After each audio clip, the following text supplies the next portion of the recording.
Olá, meus queridos alunos. Aqui quem fala é o professor Luiz Iago, certo? E nós daremos início agora à nossa aula de Geografia.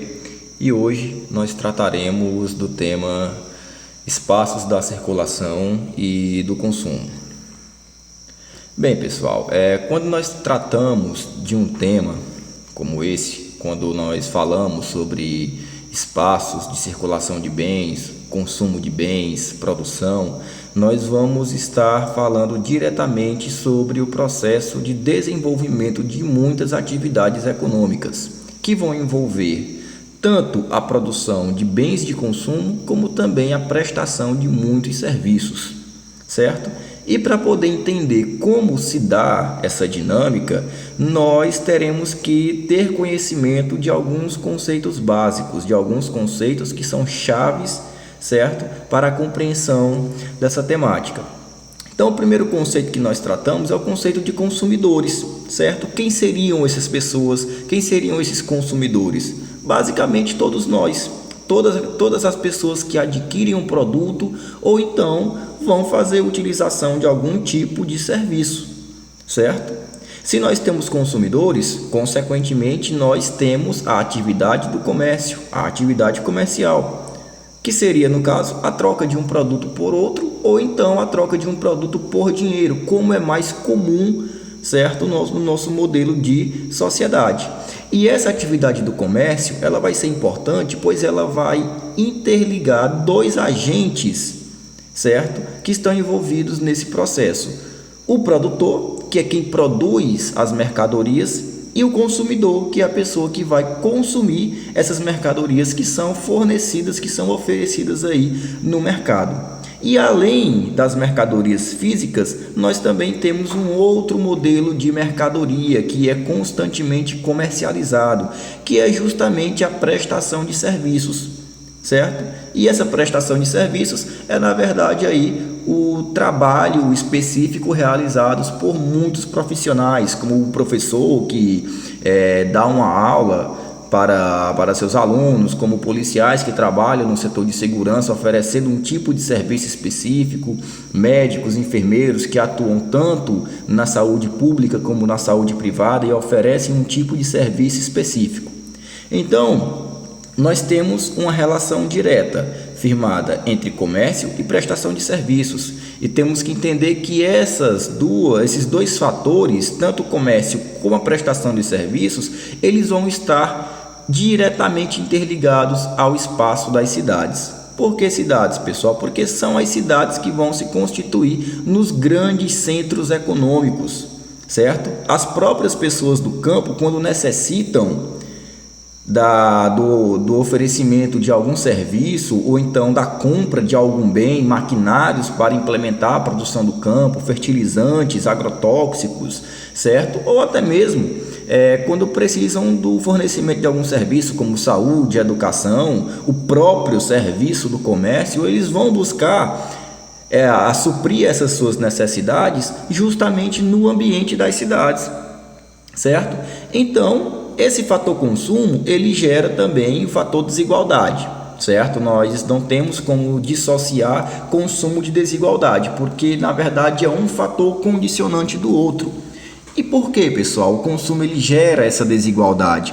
Porque os produtos e serviços geralmente são feitos para suprir, para satisfazer as necessidades das pessoas, certo? Porém, nem todos vão ter a condição financeira de ter acesso a esses produtos que são oferecidos no mercado.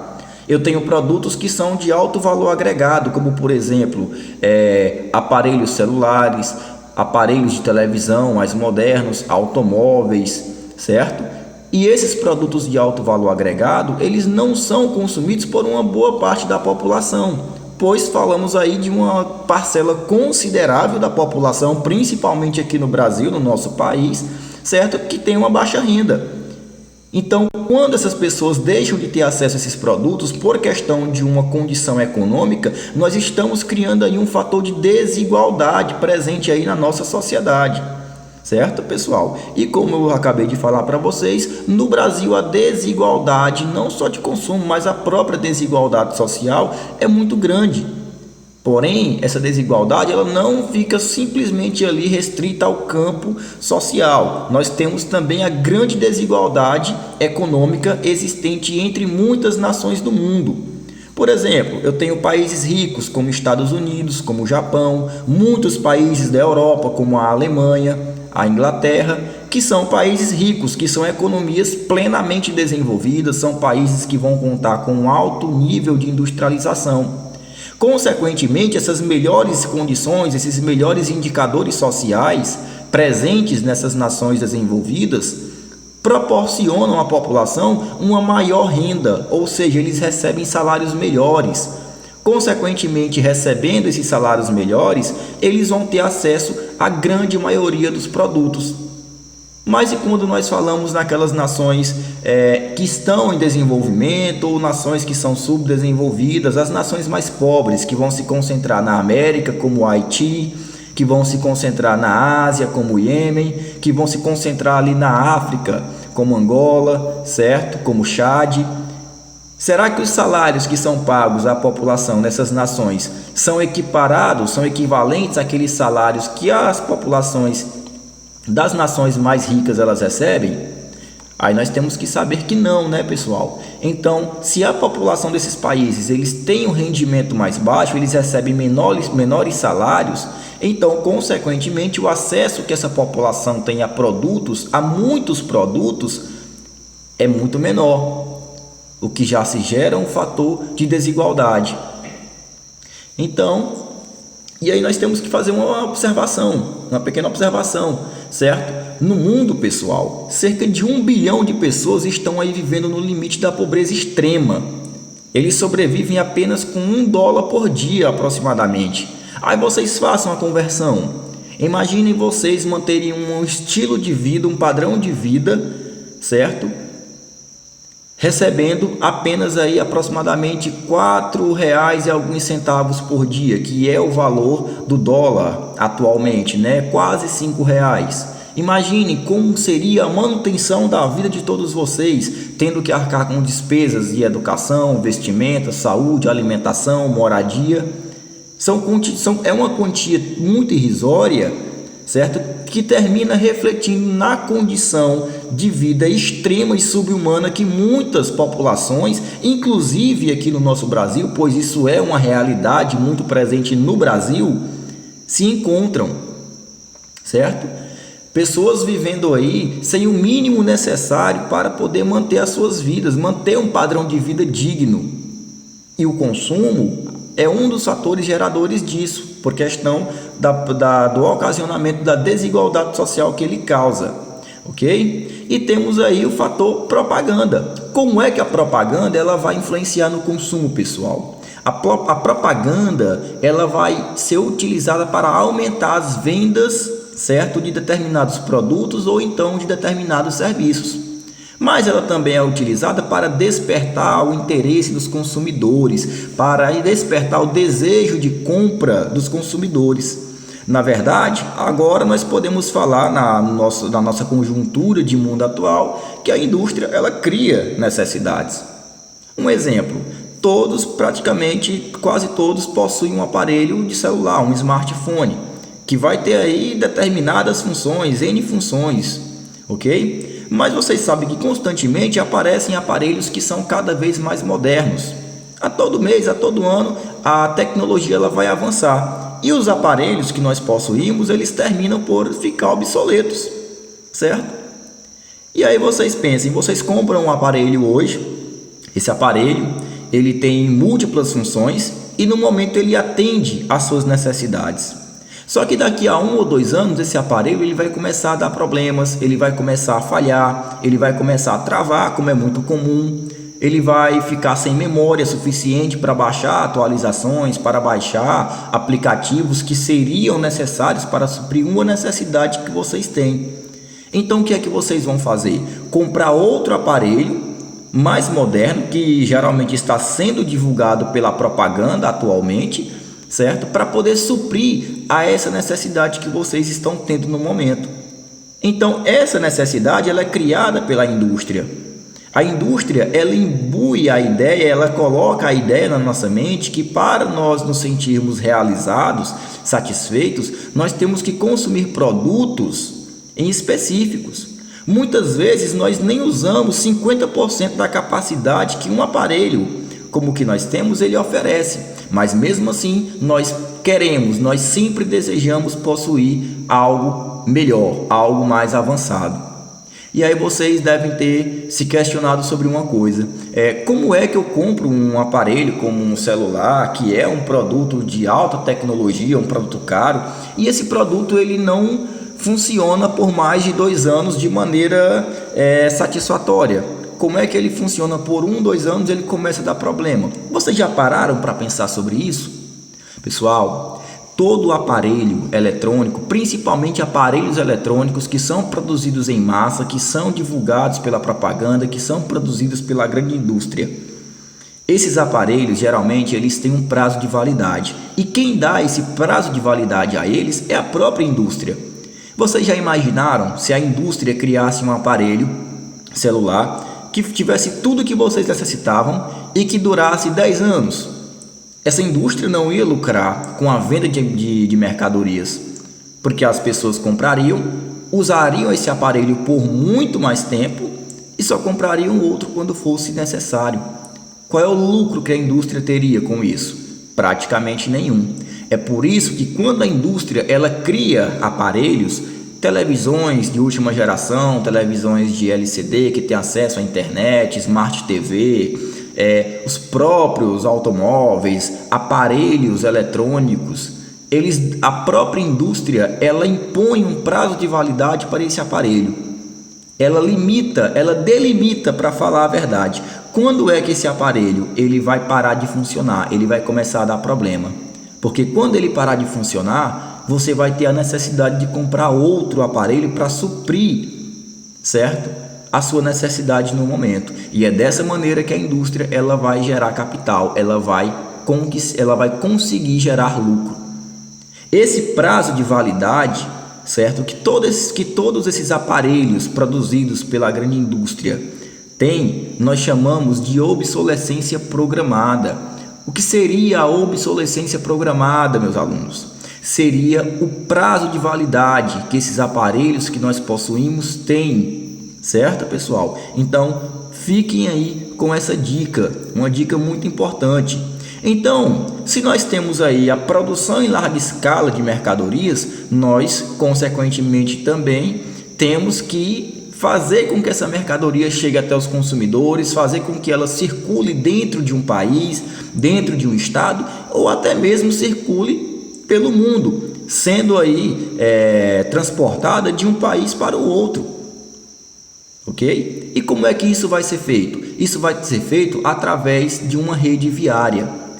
Uma rede viária, como vocês podem acompanhar aqui, o conceito dela é uma estrutura física composta de rodovias, de ferrovias, portos e aeroportos que servem para o escoamento da produção e que também são utilizadas para a circulação de pessoas. Ok, pessoal? A rede viária no Brasil atualmente ela é composta por aproximadamente aí 1.691.000 quilômetros de rodovias, sendo que dessa totalidade apenas 203.000 quilômetros são asfaltados, são pavimentados. Temos aí 41.000 quilômetros de hidrovias e trechos navegáveis que nem sempre são totalmente utilizados. Temos 30.000 quilômetros de rodovias. Temos aí uma extensa malha aeroviária que vai interligar muitos aeroportos do Brasil e que interliga inclusive aeroportos do Brasil com aeroportos de outros países, facilitando aí o deslocamento de pessoas e também o deslocamento de produtos, o envio de produção. E temos também um litoral, certo? Onde existem portos de grande e também de médio porte.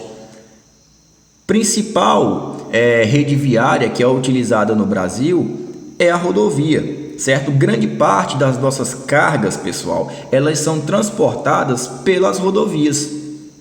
Se vocês puderem olhar aí para o mapa, ok? Que está na tela, vocês podem perceber que grande parte da malha rodoviária brasileira, as estradas mais bem pavimentadas, certo? Mais bem sinalizadas, e aquela região que concentra a maior parte de estradas no nosso país é a região sudeste, abrangendo ali os estados de São Paulo, de Minas Gerais, do Rio de Janeiro, porque a grande maioria da malha rodoviária brasileira fica situada na região sudeste, porque é lá que estão concentrados os grandes polos industriais do nosso país, a grande maioria das indústrias do nosso país, certo?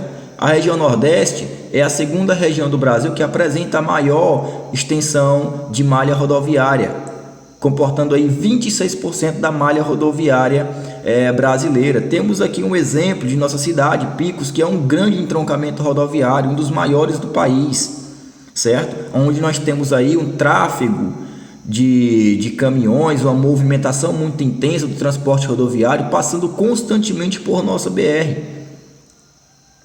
Ok? A região sul ela já vai concentrar aí 22% da malha rodoviária brasileira, a região centro-oeste 12%, e a região norte, abrangendo ali o estado do Amazonas, é a região que menos possui malha viária no Brasil, com apenas 9%. Isso por uma questão natural, por uma questão geográfica e natural, pois é uma região que vai comportar muitos rios que são utilizados como redes, certo, de estradas, são navegados, são rios navegáveis que poderiam inclusive ser bem melhor aproveitados, barateando aí muito o custo do transporte naquela região, o escoamento da produção, ok? Então, pessoal, como eu falei para vocês, no Brasil, o nosso destaque no setor viário é o transporte rodoviário, ok? E aí vocês devem perguntar, professor, existem outros meios de transporte que são mais baratos do que o rodoviário? Existem sim. Eu tenho o transporte hidroviário, eu tenho o transporte ferroviário, que são bem mais baratos, têm um custo de manutenção bem menor. Se eles fossem amplamente implementados no Brasil, com certeza, tanto o deslocamento de pessoas no território nacional seria bem mais barato, passagens seriam bem mais baratas, assim como também o escoamento dessa produção para vários pontos do território nacional seria também barateando inclusive o valor final do produto que nós consumimos. Por exemplo, um caminhão, certo? Ele vai consumir basicamente 15 litros de gasolina para transportar 1 tonelada de produtos por 1 quilômetro. Já no transporte ferroviário, o consumo de combustível ele seria bem menor, certo? O trem ele usaria 6 litros para transportar a mesma quantidade de produtos, 1 tonelada, certo? Por 1 quilômetro. E se nós utilizássemos o transporte hidroviário, a economia seria muito maior, certo? Seria aí de 4 litros por quilômetro para transportar 1 tonelada de mercadoria. Então o benefício disso seria imenso para a sociedade brasileira, para a economia do país, porque baratearia o preço dos produtos que nós consumimos constantemente, consequentemente a capacidade de compra do brasileiro seria aumentada, a circulação de capital no mercado também aumentaria, o que geraria mais emprego, que geraria melhor renda para muitas empresas e, consequentemente, se refletiria na melhoria da condição e do padrão de vida também de muitas pessoas. Ok, pessoal? Então, nós vamos encerrar a nossa aula nesse momento e nos encontramos no nosso próximo encontro. Ok? Até mais.